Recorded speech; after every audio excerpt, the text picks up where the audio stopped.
নমস্কার, রাধে রাধে। আজ বলবো আশ্বিন মাসের এক শুভ গৃহস্থ পূজা, গাছী পূজা।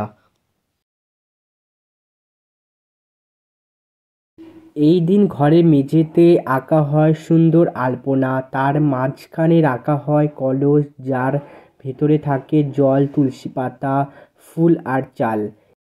এই কলসটি প্রত্যেক ঘরের জীবন, শান্তি আর সমৃদ্ধ করে। আশ্বিন মাসে এই পূজা করার কারণ, এই সময় শরৎ ঋতু শুরু, নতুন ফসল, আশীর্বাদ মেলে। তাই পরিবারে প্রকৃতি আর ভগবানের প্রতি কৃতজ্ঞতা জানিয়ে করা হয় এই গাছী পূজা। কলস মানে জীবন, জল মানে পবিত্রতা, আর ফুল মানে ভক্তি এবং সৌন্দর্য। শেষে সবাই মিলে প্রার্থনা করা হয় ঘরে যেন থাকে সুখ, শান্তি আর মঙ্গল। এইভাবেই আশ্বিন মাসে গাছী পূজা আমাদের ঘর আর মন দুটো করে তোলে পবিত্র এবং প্রশান্তি। আশ্বিন মাসে গাছী পূজা কেন হয়? আশ্বিন মাসে সেপ্টেম্বর অক্টোবর সাধারণত শরৎ ঋতু সূচনা, আর এই সময়ে নতুন ফসল বা ধান রোপণের প্রস্তুতি নেওয়া হয়। তাই গৃহস্থ দেবতা ও ভূমি দেবতাকে কৃতজ্ঞতা জানাতে এই পুজো করা হয়। এটি ঘরোয়া শুভ সংকল্প পূজা, পরিবারের শান্তি, সমৃদ্ধি ও রোগ মুক্তি কামনা হয়। অনেক স্থানে এই গৃহ লক্ষ্মী পূজা বা গৃহস্থ লক্ষ্মী পূজা এর অংশ হিসাবেও পালন করা হয়। কলস পাত্র জীবন এবং সৃষ্টি, জল পবিত্রতা, প্রাণ, তুলসী এবং ফুল ভক্তি এবং সৌন্দর্য। এইভাবেই আমরা গৃহস্থ পুজো করি।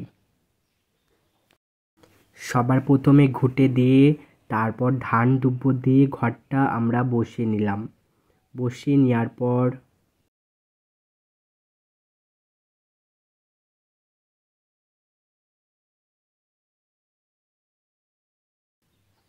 পাঁচটা সিঁদুরের ফোঁটা দিয়ে নিলাম আমরা। আর কালকে সন্ধ্যার দিকে আমি উঠোন সুন্দর করে নেপে নিয়েছি। আর এখন বাজছে রাত্রি 4টে।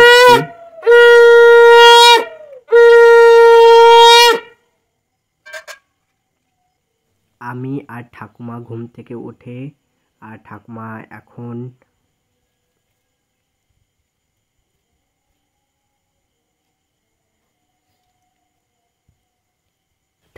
এখন তেঁতুল আর লঙ্কা পোড়াচ্ছে। এইটা পোড়াতে হয়। আর কলা আর কচুর ডাইকা দিয়ে কাজল পড়তে হয়, সে কারণে ওইটাও পোড়াতে হয়।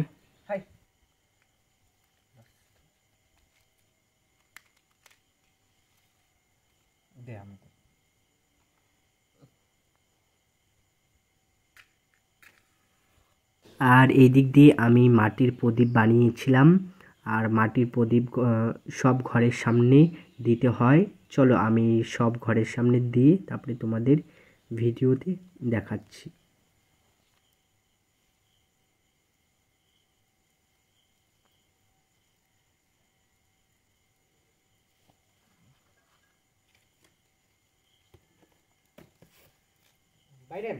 তো বাজাতে বাজাতে বলতে হয়, মশা মাসি দুধ চা, অলক্ষ্মী চা, লক্ষ্মী ঘরে হয়।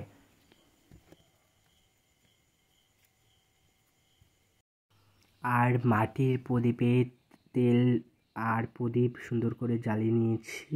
আর এখন সব ঘরের সামনে দেব। দেখো এই কলস পাত্রটায় কত সুন্দর পয়সার মতন হয়েছে। এইগুলো হওয়া শুভ। আর কত সুন্দর করে পুজো দিলাম, তোমরা সকলে দেখতে পেলে।